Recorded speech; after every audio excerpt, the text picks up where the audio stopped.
রাম মন্দির নির্মাণে গরিব হিন্দু ভিখারিরাও মোটা অঙ্কের অনুদান দিয়েছেন। অল্প স্বল্প নয়, একেবারে লাখ লাখ টাকার অনুদান। পেশায় ভিক্ষুক হলেও এরা দান করেছেন শিল্পপতিদের মতন। রাম নামেই বিলিয়েছেন খয়রাতির সমস্ত টাকা।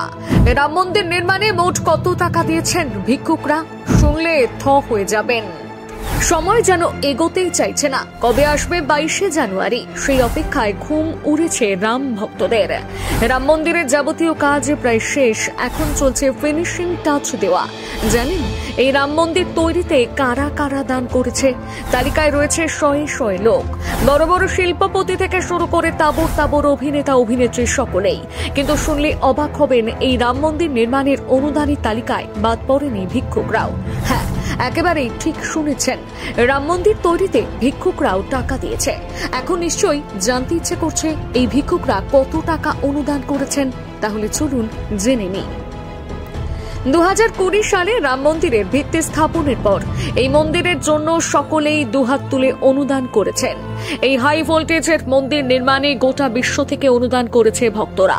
মুকেশ আম্বানি থেকে শুরু করে আদানি, প্রধানমন্ত্রী থেকে শুরু করে রাষ্ট্রপতি, এমনকি বড় বড় নেতা অভিনেতারাও অনুদানের তালিকায় রয়েছেন। আর এইবার সকলকে তাক লাগিয়ে দিয়ে এই অনুদানের তালিকায় যুক্ত হলেন 300 ভিক্ষুকরা। সহায় সম্বলহীন এই ভিক্ষুকরা নিজেদের প্রাণ বাঁচানোর জন্য সেখানে অন্যের কাছে হাত পাতে সেই ভিক্ষুকদের মহানতা দেখে স্তব্ধ গোটা ভারতবাসী। সূত্র মারফত জানা গিয়েছে, এই মন্দির নির্মাণে কাশী ও প্রয়াগরাজের 300 ভিক্ষুকের অবদান রয়েছে। সম্প্রতি একটা রিপোর্টে জানানো হয়েছে, এই 300 মহৎ হৃদয়ের অধিকারীরা মন্দির নির্মাণের জন্য মোট 4.5 লক্ষ টাকা দান করেছে। আর তাদের এই উদ্যোগকে স্বীকৃতি দিয়ে রামলালার মূর্তি প্রতিষ্ঠার অনুদানের দিন ওই ভিক্ষুকদেরও আমন্ত্রণ জানানোর সিদ্ধান্ত নেওয়া হয়েছে। আপনারা কি জানেন, এই রাম মন্দির তৈরিতে মোট 18,000 কোটি টাকা খরচ হয়েছে। তার মধ্যে 5,000 কোটি টাকা শুধুমাত্র অনুদান হিসেবে জমা পড়েছে। ট্রাস্টের তরফে আগে জানানো হয়েছিল 3,500 কোটি টাকা অনুদান হিসেবে পাওয়া গিয়েছে, কিন্তু বর্তমানে তা আরো 1.5 গুণ বেড়ে 5,000 কোটিতে দাঁড়িয়েছে। বিশ্বের নানা প্রান্তে বাস করা রাম ভক্তরাও এই অনুদানে যোগ দিয়েছেন। জানা গিয়েছে, যত টাকা অনুদান হিসেবে জমা পড়েছে তার সুদেই মন্দিরের প্রথম তলা নির্মাণ করা হয়েছে।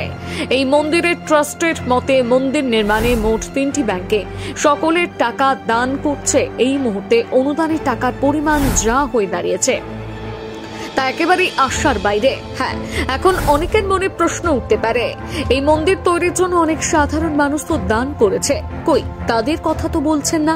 শুধু বিশেষভাবে ভিক্ষুকরাই কেন?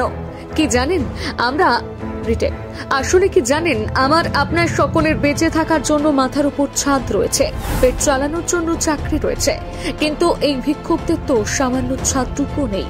তাদের এই জমানো পুঁজি তাদের সম্বল, কিন্তু তারা 7-5 না ভেবে এই উদ্যোগে সামিল হয়েছেন। তাই এই 300 ভিক্ষুকদের উদ্যোগ সত্যি মর্মস্পর্শী।